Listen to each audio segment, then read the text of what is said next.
ओम कालरात्रे नमः। 9 अक्टूबर दिन बुधवार को नवरात्रि का 7वां दिन माँ कालरात्रि को समर्पित है।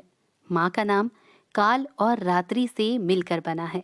माँ के नाम से ज्ञात होता है कि माँ दुर्गा की ये 7वीं शक्ति कालरात्रि के नाम से जानी जाती है, अर्थात जिनके शरीर का रंग घने अंधकार की तरह एकदम काला है। नाम से ही ज्ञात होता है कि इनका रूप भयानक है। सिर के बाल बिखरे हुए हैं और गले में बिजली की तरह चमकने वाली माला है। अंधकार को समाप्त करने वाली शक्ति है कालरात्रि। देवी कालरात्रि को महायोगेश्वरी, महायोगिनी और शुंभकरी भी कहा जाता है और उनकी पूजा करने से भक्तों की काल से रक्षा होती है और अकाल मृत्यु, भय, दुर्घटना, नकारात्मक ऊर्जा से भी मुक्ति मिलती है और बड़ी से बड़ी परेशानी भी समाप्त हो जाती है। माँ कालरात्रि कालों की भी काल है। अब माँ कालरात्रि का स्वरूप किस प्रकार का है, आइए जानते हैं। तो देवी कालरात्रि के 3 नेत्र हैं। ये तीनों ही नेत्र ब्रह्मांड के समान गोल हैं। इनकी सांसों से अग्नि निकलती रहती है। माँ की 4 भुजाएं हैं जिनसे वे भक्तों को शुभ फल प्रदान करती है। इसी कारण माँ को शुंभकरी भी कहा जाता है। 4 हाथों में से 2 में शस्त्र हैं। एक में चंद्रहास खड्ग और दूसरे में कांटेदार कटार है।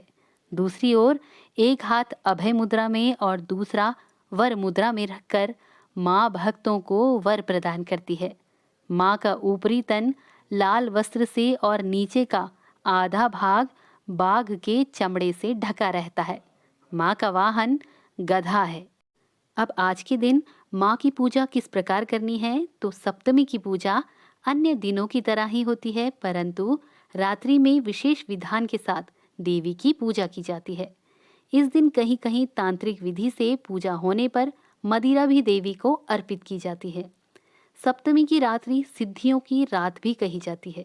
नवरात्रि के 7वें दिन सुबह जल्दी उठ जाएं और स्नान करके साफ सुथरे वस्त्र धारण कर लें और यदि संभव हो तो लाल रंग के वस्त्र धारण करके माँ की पूजा करें, क्योंकि लाल रंग माँ का प्रिय रंग है। अब आप सबसे पहले गणेश वंदना करें, फिर पूजा की विधि शुरू करने पर हाथों में फूल लेकर और अक्षत लेकर माँ को प्रणाम करें और देवी का ध्यान करें। अब माँ को प्रणाम करते हुए इस मंत्र का जप करें और मंत्र है ओम ऐं ह्रीं क्लीं चामुंडाय विच्चे और दूसरा मंत्र है ओम कालरात्रे देवी नमः। इसके बाद धूप और दीपक प्रज्वलित करें। साथ ही अक्षत, फूल, रोली, चंदन माता को अर्पित करें। आज के दिन माँ कालरात्रि को गुड़ और गुड़ से बनी चीज़ों का भोग लगाना चाहिए, क्योंकि ये माता का प्रिय भोग है। और अंत में माता की कथा सुने और आरती करें। इसके बाद माता से क्षमा याचना करें। तो भक्तों, अब माँ कालरात्रि की कथा का श्रवण करते हैं। पौराणिक कथाओं के अनुसार जब दैत्य शुंभ, निशुंभ और रक्त बीज ने तीनों लोकों में हाहाकार मचा रखा था, तब इनसे चिंतित होकर सभी देवता शिव जी के पास गए और उनसे अपनी रक्षा की प्रार्थना करने लगे। भगवान शिव ने माता पार्वती से राक्षसों का वध करके उनके भक्तों की रक्षा करने को कहा। शिव जी की बात मानकर माता पार्वती ने माँ दुर्गा का रूप धारण किया और शुंभ निशुंभ का वध कर दिया। इसके बाद जब माँ दुर्गा ने दैत्य रक्त बीज को मौत के घाट उतारना चाहा, तो उसके शरीर से निकलने वाले रक्त से लाखों रक्त बीज दैत्य उत्पन्न हो गए। इसे देखकर माता ने अपने तेज से माँ कालरात्रि की उत्पत्ति की।